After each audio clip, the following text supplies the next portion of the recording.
안녕하세요. 저는 이번 저널 미팅 발표를 맡은 권나연입니다.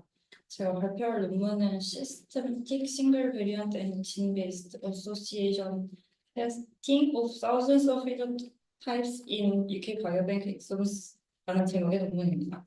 이 논문은 UK 바이오뱅크의 엑솜 시퀀싱 데이터를 활용해서 단일 변이와 다양한 표면형 간의 통계적 연관성을 분석하는 논문인데요.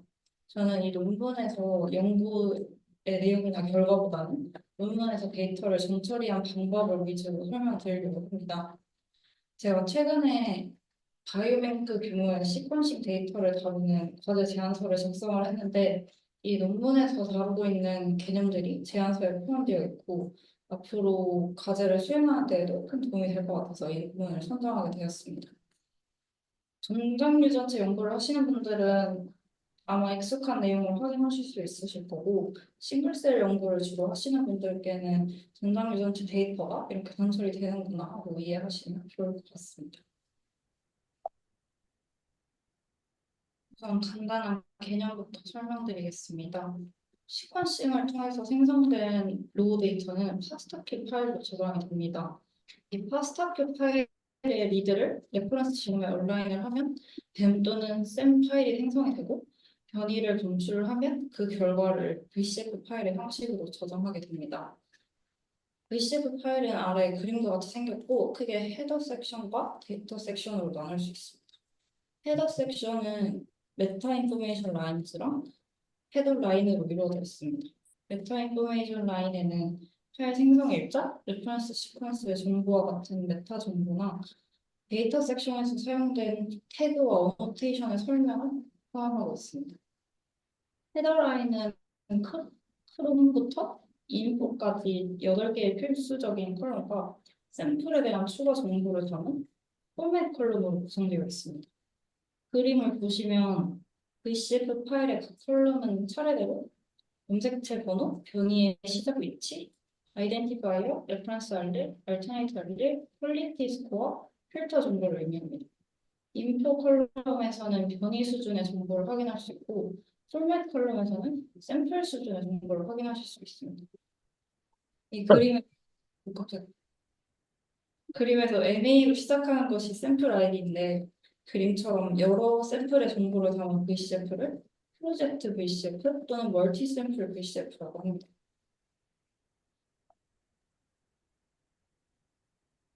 GVCF는 VCF 파일의 한 종류로 지도믹 VCF를 의미합니다. GVCF 파일은 단일 샘플에 대한 정보를 나타내면 기존 VCF 형식에 추가적인 정보를 포함하고 있습니다. GVCF랑 VCF의 가장 큰 차이점은 변이의 유무와 관계없이 모든 위치에 대한 기록을 포함한다는 점인데요. 이 그림에서 넌레프에 해당하는 부분입니다.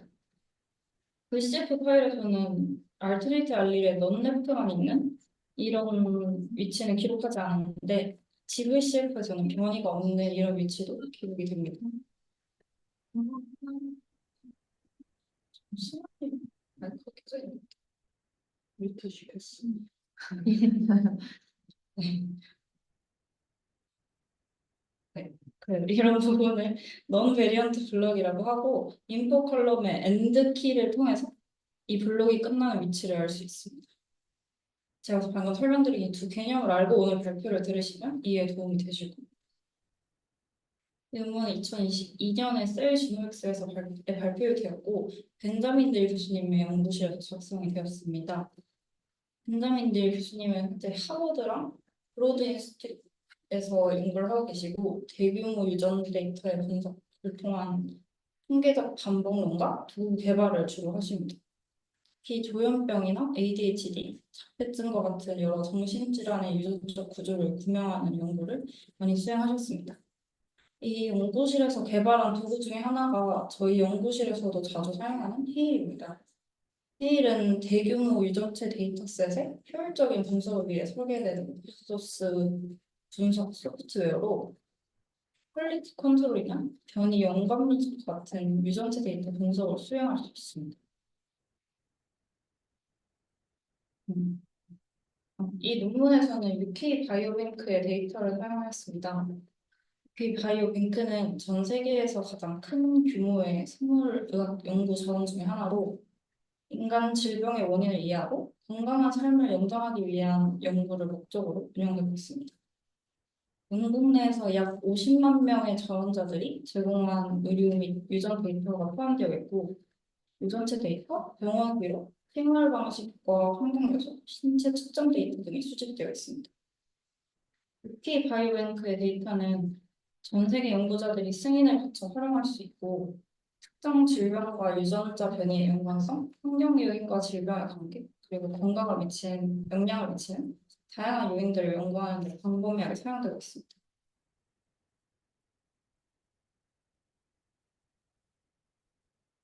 이 논문에서 UK 바이오뱅크에서 제공하는 약 45만 명의 엑송 시퀀싱 데이터를 사용해서 연구를 진행했습니다. 연구팀은 클램 파일을 재처리하고 리드 매핑이랑 처리 과정을 다시 수행한 다음에 베리언트 폴링을 해서 GVCF 파일을 생성하였습니다. 그래서 생성한 GVCF 파일들을 하나의 VCF 파일로 합치는 과정이 필요한데 이 과정을 조인트 폴링이라고 합니다. 조인트 폴링은 유전체 변이 분석에서 여러 샘플의 변이를 동시에 분석하고 호출하는 과정입니다. 개별적으로 변이를 호출하는 대신에서 모든 샘플을 함께 분석해서 변이의 신뢰성과 정확성을 높일 수 있습니다. 그런데 이제 최근에는 분석하는 샘플 수가 이 UK 바이오뱅크처럼 바이오뱅크 규모로 크게 증가하면서 VCF 파일의 크기가 슈퍼 리니어하게 증가하는 문제가 있습니다. 오른쪽 그림은 이 동일한 연구실에서 올해 바이오 아카이브에 올린 논문에서 가져왔는데요. A를 보시면 샘플 수가 증가함에 따라서 변이의 수가 증가하고 이로 인해서 B에서 VCF가 초선형적으로 증가하는 것을 확인할 수 있습니다. 이게 수치적으로는 15만 명의 VCF가 900테라바이트 정도의 용량을 차지하는 것입니다. 그래서 이 문제를 해결하기 위해서 해당 논문에서는 새로운 개념인 스칼라블 베리언트 콜 리프레젠테이션을 소개했습니다. 이 SVCR 형식으로 나타낸 VCF를 스칼라블 VCF 또는 스펄스 VCF라고 합니다.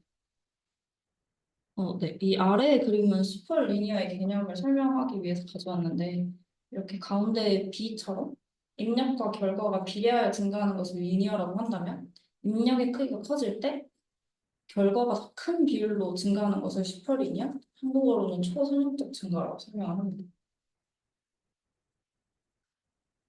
SVCR에 대해서 자세히 말씀을 드리면 SVCR은 인풋 GVCF 중에서 어느 하나라도 정의된 유전체 로커스를 하나의 로우로 나타냅니다.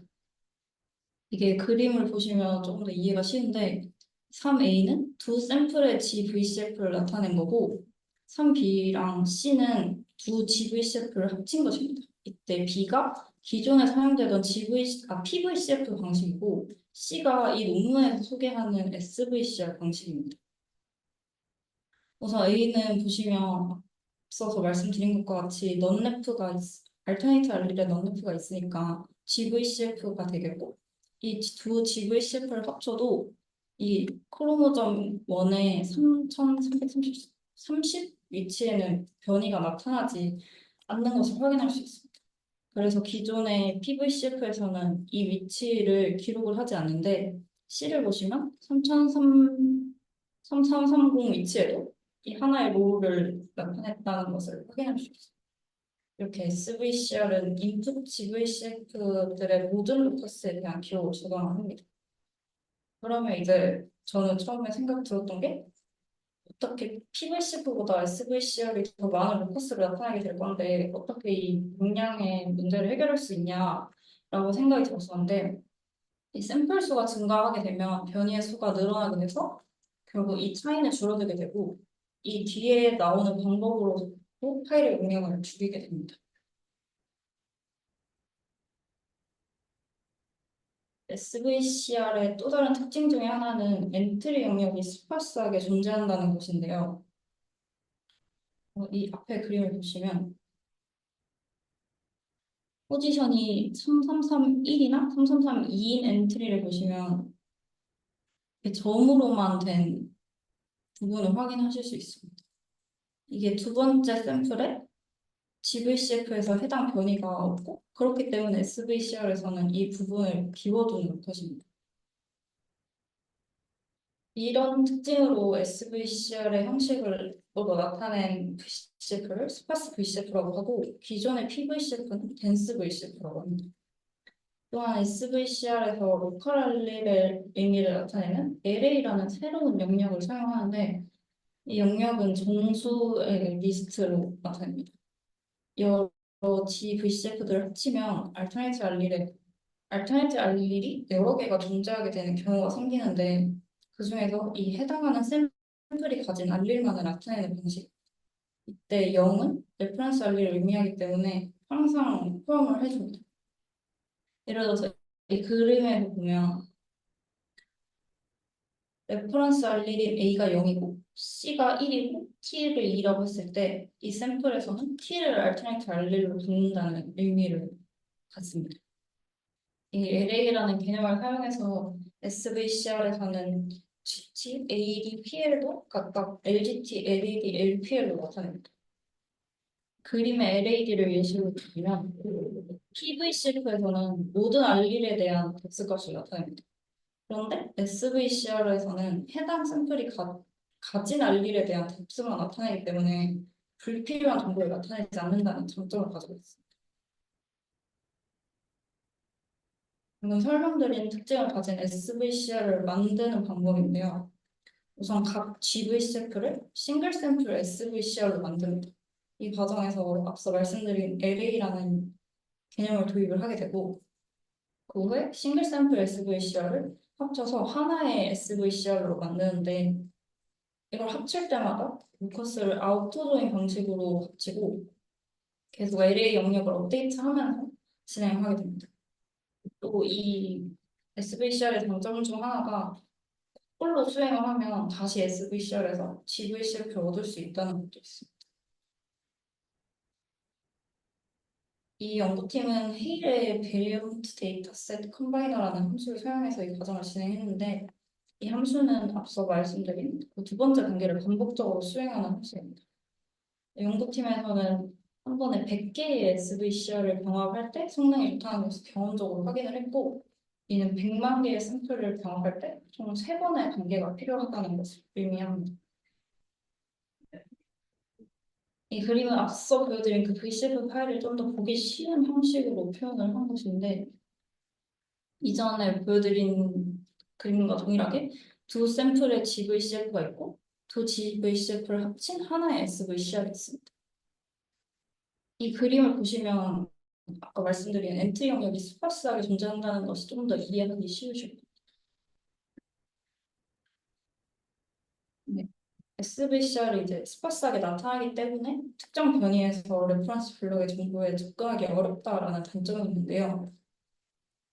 예를 들어 이 앞에 다시 그림을 보시면 샘플 1에서 3336의 위치의 이 정보를 확인하고 싶은데 해당 영역이 비어 있으니까 알 수가 없습니다. 그래서 이 부분을 덴시피케이션이라는 과정을 통해서 해결을 하는데 동일한 염색체에 가장 가까운 레퍼런스 블록에 해당하는 지노타입 값을 저장하는 방식입니다. 예를 들어서 다시 앞에 그림을 보시면 샘플 1의 GVCF에서 3336에 해당하는 정보는 3332에 저장이 되어 있기 때문에 이 값을 가져와서 저장을 하는 방식입니다. 이렇게 생산한 데이터는 이제 용량이 커지기 때문에 필요한 부분만 분석을 할 때 생산을 해서 분석을 하고 다시 폐기를 하는 것을 이 저장을 추천을 했습니다. 이 분석도 헤일의 함수로 수행을 할 수 있고, 네, 분석을 할 수 있습니다. 지금까지 말씀드린 내용으로 이 수만 명의 엑솜 시퀀싱 데이터를 하나의 파일로 만들어서 연구팀의 분석을 진행을 했습니다. 다음으로는 표현형 데이터를 처리한 방식입니다. 이 부분은 간단하게 설명을 드리자면 이 P센트라는 기존의 툴을 조금 수정해서 사용을 했다고 합니다. 그림을 보시면 데이터의 형식에 따라서 다른 기준으로 필터링을 진행한 것을 알 수 있는데요. 이 파란 박스가 필터링을 한 기준이고, 노란 박스가 파란 박스를 기준으로 그 필터링을 적용을 하고 난 값들의 카테고리를 나타낸 것입니다. 저자는 그 합친 데이터로 본격적인 분석을 진행하기에 앞서서 퀄리티 컨트롤을 진행을 했는데요. 샘플, 변이, 유전자형 단위로 QC를 진행했고, 이 과정을 하나씩 설명을 하도록 하겠습니다. 우선 샘플 QC로는 성별 임퓨테이션, 하드 필터링, 플래프 인퍼런스, 릴레이티드 인퍼런스, 앤세스터리 임퓨테이션, 아웃라이어 디텍션을 진행했습니다. 섹스 임퓨테이션은 헤일의 함수로 동일하게 진행을 하였고, 하드 필터링 같은 경우는 추론한 성별이 XX나 XY가 아닌 샘플을 제거하고 콜 웨이트랑 민 커버러지로도 샘플을 필터링 했습니다. 이 데이터들은 원래 모두 동일한 플랫폼에서 분석을 했기 때문에 돌렸는데 PC에서 그래서 배치가 안 나타날 거라고 생각을 했는데 PC를 해본 결과 이렇게 PC3과 PC4에서 좀 그룹이 나뉜 것을 확인을 했습니다. 이 그림을 보실 때 100K는 처음에 발표된 10만 개의 샘플을 의미하고 150K는 이 100K에다가 5만 개의 샘플을 추가했다고 이해하시면 됩니다. 그래서 확인을 해봤는데 이 PC4는 어떤 특정한 CMV에 의한 것이 밝혀졌고 PC3가 배치 간에 하나씩 이렇게 차이를 보이면서 이 PC3을 이후 분석해서 배치의 대리 변수로 사용했습니다.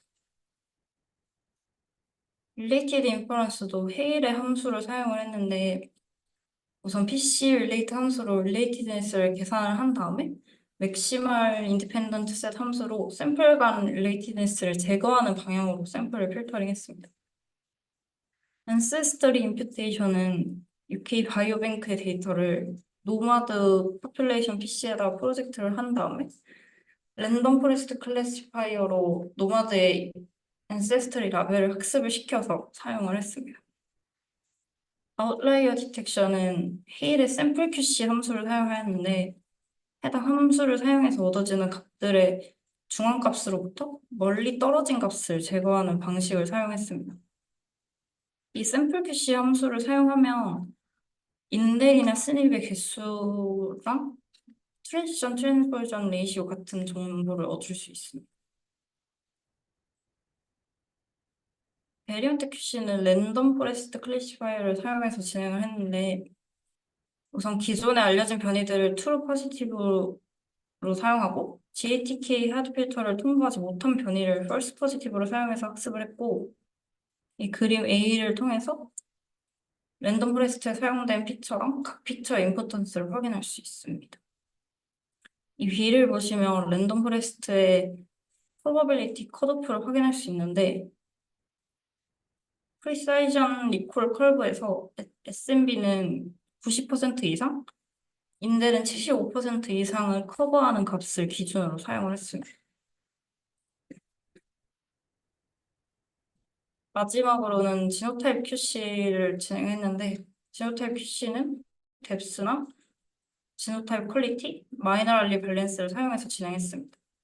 이 모든 QC를 마친 다음에 헤일에서 VP를 사용해서 변이를 어노테이션 하는 과정까지 진행을 했고 이 과정을 진행한 결과가 이 그림입니다. 여기서 비포 필터링 부분을 확인하시면 되는데 약 4,500개 정도의 표현형, 800만 개 정도의 변이, 7만 개의 그룹을 사용해서 이 데이터를 가지고 이후에 분석을 진행을 했습니다.